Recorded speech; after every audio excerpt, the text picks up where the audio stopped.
Morning students. Today we will read lesson 6 of moral life. Self help is the best help. माने self help जो होती है वो सबसे अच्छी हेल्प होती है, सबसे अच्छी मदद होती है। मतलब अपने द्वारा काम जो होता है किया गया वो सबसे अच्छा काम होता है। ठीक है, now let's start. Self help is the best help. This is very true. ये क्या बोल रहा है? सेल्फ हेल्प जो होती है वो सबसे अच्छी मदद होती है। यह बहुत सच है। God has given many kinds of things to us. भगवान ने हमें क्या दिए? कई तरह की चीजें दी हैं। He gave us eyes to see. उसने हमें आंखें दी हैं देखने के लिए। Ear to hear. और क्या दिए? कान दिए सुनने के लिए। Legs to walk. पैर दिए चलने के लिए। And hands to work. और हाथ काम करने के लिए दिए। Sometimes we want help from others to achieve our goals. कभी कभी हम अपने लक्ष्य को प्राप्त करने के लिए दूसरों से मदद चाहते हैं, but we don't get satisfaction of having done the work. We get satisfaction if the work is done by ourselves. लेकिन हमें काम पूरा करने से संतुष्टि नहीं मिलती है। कब मिलती है? जब हमें कब मिलती है संतुष्टि? कब मिलती है? हमें संतुष्टि तब मिलती है जब हम काम खुद से करते हैं। तब हमें लगता है ना कि काम पूरा हो गया या अच्छा हो गया। ठीक है, तब हमें क्या मिलती है? संतुष्टि मिलती है। ठीक है, नाउ रीड द स्टोरी। अब हम एक स्टोरी पढ़ेंगे। ठीक है, once there lived a bird couple with its young ones in a cornfield. एक बार एक मकई के खेत में पक्षी का एक जोड़ा रहता था अपने बच्चों के साथ। All of them were very happy. वे सबके सब बहुत ही खुश थे। द क्रॉप राइप्ड, मतलब उनकी जो फसल थी वो पक गई थी। जिस खेत में वो रहते थे ना, वो फसल उनकी पक गई थी। One day the farmer came with his son. एक दिन जो था किसान अपने बेटे के साथ आया। And servant to see the crops. और क्या करा? वो एक दिन किसान अपने बेटे और नौकर के साथ आया। किस लिए आया? फसल को देखने के लिए आया। He asked his servant to cut the crops the next day. उसने क्या बोला?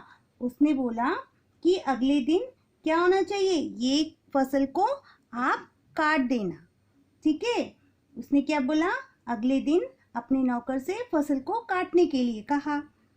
The young ones were very much afraid. जो पक्षी के जो क्या थे, बर्ड के जो बच्चे थे वो बहुत ही डर गए थे। When the mother bird came, जब उनकी मदर बर्ड आई, जब उनकी माँ आई, है ना, they told her about the farmer. उन्होंने क्या कहा? उन्होंने किसान के बारे में बताया। But the bird was not worried at all. लेकिन चिड़िया को कोई चिंता ही नहीं हुई। The servant did not come to cut the crop. उसने क्या बोला? नौकर फसल काटने नहीं आएगा। The farmer visited the field again after a week and asked his son to cut the crop the next day. ठीक है, पहले उसने क्या बोला कि वो नौकर जो था उसका सर्वेंट वो फसल काटने नहीं आएगा। एक सप्ताह के बाद फिर से किसान वहां खेत में आता है और अपने बेटे को अगले दिन फसल काटने के लिए कहता है।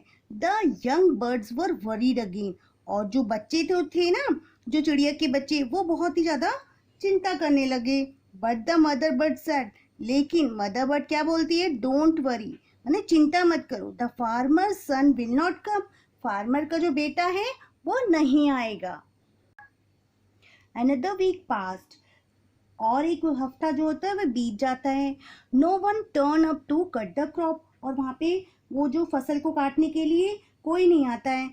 ठीक है, one day the farmer came and decided to cut the crop the next day himself. एक दिन क्या होता है? फार्मर वहां पे आता है और वो खुद ही डिसाइड कर लेता है कि वो अगले दिन खुद ही क्या करेगा? फसल को काटेगा अपने आप। On hearing this the mother bird told the young ones that the time for departure had come. तो वो क्या बोलती है? मदर बर्ड जब ये सुनती है तो वो अपने यंग वन से बोलती है, बच्चों से बोलती है कि अब यहाँ से जाने का समय आ गया है। सी सेड, वो कहती है tomorrow the farmer will come. कल क्या होगा? फार्मर आएगा एंड कट द क्रॉप्स, और फसल को काट लेगा। So we should move to somewhere else, तो हमें क्या करना चाहिए, और कहीं चलना चाहिए। All of them flew away, और वो सारे के सारे वहाँ से उड़ जाते हैं और चले जाते हैं। Dear children, we can not be sure of work being done if we depend on other. बच्चों, यदि हम दूसरों पर निर्भर रहते हैं तो हम सभी कामों से भी दूर हो जाते हैं, ठीक है। तो इसीलिए हमें अपना काम स्वयं करना चाहिए। Now we will continue in next video.